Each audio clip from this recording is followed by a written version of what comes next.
अब हमारे मार्केट्स का भी थोड़ा ट्रेड सेटअप जान लीजिए सर। ये जो FIIs है, आपने डेटा तो बहुत बढ़िया से समझा दी है, लेकिन इसकी खरीदारी क्या वाकई में सपोर्टिव है या मतलब अभी हमें बहुत खुश नहीं होना चाहिए? देखिए, अनडाउटेडली सेलिंग प्रेशर तो कम हो रहा है, इसमें कोई डाउट ही नहीं है। आप ये देखिए, FIs की लगातार चौथे दिन कैश में खरीदारी का आंकड़ा है, छोटा ही सही लेकिन आ तो रहा है। सबसे बढ़िया बात है कि जो एक मन में हमेशा डर था अभी तक इतने दिनों तक, FIs बेच रहे हैं, FIs बेच रहे हैं, FIs बेच रहे हैं, तो कम से कम बेच तो नहीं रहे और बड़ा नहीं बेच रहे हैं। हालांकि अभी भी शॉर्ट काटने में और फ्रेश खरीदारी करने में शायद वक्त है, वो कब होगा देखा जाएगा, लेकिन हल्की फुल्की खरीदारी होती हुई दिख रही है। और इससे अच्छी बात है कि अगर आज यही दिन, अगर समझो आपकी FIs की लगातार बिकवाली वाला मामला हो और इस तरह का ग्लोबल कोहराम हो, तो आपको पता है आपकी हालत ख़राब हो जाएगी। लेकिन 100 पॉइंट आप नीचे इसलिए दिख रहे हैं कि FIs का सपोर्ट है, निचले स्तरों पर मिलेगा, ये आपको भरोसा है। घरेलू फंड भी छोटी सही लगने लगातार 33वें दिन से खरीदारी कर रहे हैं। तो मेरा ये मानना है कि फ्लोज के लिहाज से बाजार में कोई खास चिंता है नहीं। दूसरी थोड़ी फ्लोज के लिहाज से जो चिंता सितंबर में थी, वो भी आप कहोगे, 2 बड़े आपके IPO निकल गए। एक आज लिस्ट हो रहा है टाटा कैपिटल, ठीक है। दूसरा आपका 11,600 करोड़ वाला LG, ठीक है। 15,000 करोड़ का टाटा कैपिटल लिस्ट होगा।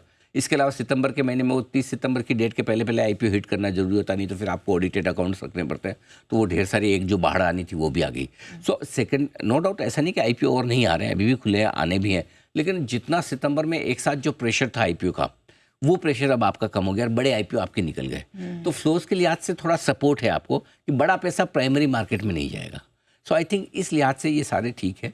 तो मुझे लगता है कि अगर भारतीय बाजारों को कोई बचाएगा और तेजी होनी है, आज निचले स्तरों से रिकवरी आनी है, तो सिर्फ FIs और घरेलू फंड्स के फ्लो के दम पर ही आएगी और कुछ भी नहीं। Okay, interesting.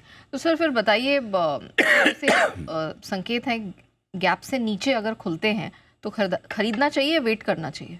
देखो, हमारे बाजार का मोमेंटम बहुत स्ट्रॉन्ग है। अच्छा। एक तो 4 दिनों से FIs खरीद रहे हैं, जो हिसाब से 25,200 के ऊपर की क्लोजिंग मिली है, 56,500 के ऊपर की क्लोजिंग आपको निफ्टी में मिली है। सीधी सी बात है, जितना और शुक्रवार को जो ब्रेकआउट मिला, जितना बड़ा गैप मिले उतना जल्दी और उतना ज़्यादा खरीदेंगे। बहुत क्लियर है हम, जितना बड़ा गैप मिले उतना जल्दी और उतना ज़्यादा। बढ़िया रेंज क्या है? 25,075, 25,200, ये बहुत बढ़िया रेंज है। इस रेंज में 2 टुकड़ों में लेना चाहिए।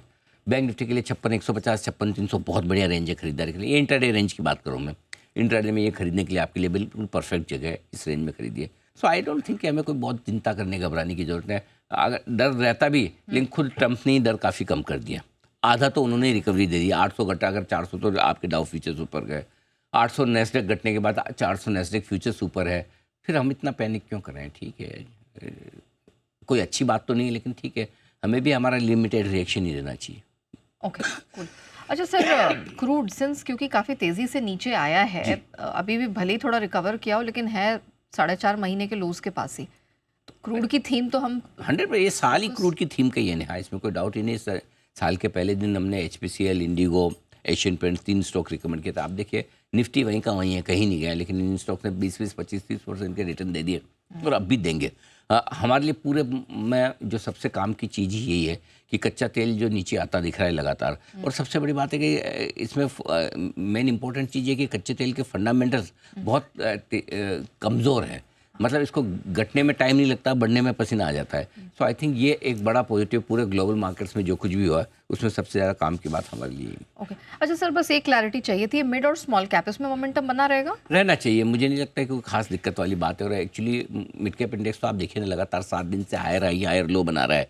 इसका मतलब क्लियर कट है कि वहाँ पर खरीदारी तो है, और अगर ग्लोबल मार्केट और दिग्गजों में कोई खास कमजोरी ना हो और एक रिकवरी बन जाए, तो ब्रॉडर मार्केट भी ठीक रहने चाहिए।